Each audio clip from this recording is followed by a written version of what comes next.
Video được Việt hóa bởi Ngọc Tân từ group tài nguyên dựng phim.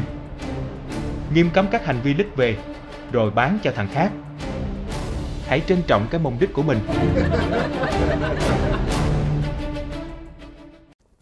Three settings: the aperture, the shutter speed, and the ISO. These control the exposure, but every single one of them also control a side effect. And for ISO, that's gonna be noise, which makes it the easiest exposure control of the three. ISO is nothing more than a digital brightness control. See it as making a dark image brighter through a simple slider. Unfortunately, this introduces noise, definitely when it's very dark and the ISO needs to be pumped up. When taking a picture with your phone in low light environments, you also see a lot of noise. Usually these photos don't look so good. It's the automatic exposure setting in your phone that is cranking up the ISO to expose it better. And with video, it's the same. In a dark scene, the automatic exposure control will crank up the ISO, resulting in too much noise in your video. So, as a filmmaker, what can we do? Well, first of all, try to keep the ISO as low as possible and expose the sensor better using other techniques like opening up the aperture or changing the shutter speed, which we'll look at in the next lesson. But you can also try to make your environment more bright using lights. Or if you're shooting an after movie, go stand closer to the party lights. Anything that helps to keep the ISO to a minimum. Now, when shooting in bright environments like outside during a sunny day, keep an eye out for the ISO setting. I've seen it happen way too much that aspiring filmmakers overlook this setting and actually are shooting at a very high ISO. They have lots of trouble to decrease the exposure and the video will be very noisy. So try to make a habit of it to always check the three exposure settings with every change in your environment. When you go from inside to outdoor or vice versa, check these three settings and not just one of them. Now, what can we do as filmmakers? Should we just keep the ISO to a minimum at all time? Well, of course not. You see, every camera is a little bit different. Some can produce a pretty clean video at high ISOs, while other cameras produce noise pretty fast. It's important to know what your camera can handle and what the maximum ISO is that you should go for. If your camera is capable of going up to 128,000 ISO, it doesn't mean that you should actually use that. Maybe 6,400 is already the acceptable maximum. So I want you to figure that out for your own camera. Put it in manual mode and record some video at different ISO settings. See for yourself what is still acceptable and at which point it isn't anymore. Now we'll have a look at the shutter speed in the next lesson, and then it's time for you to take a quick break and practice these settings.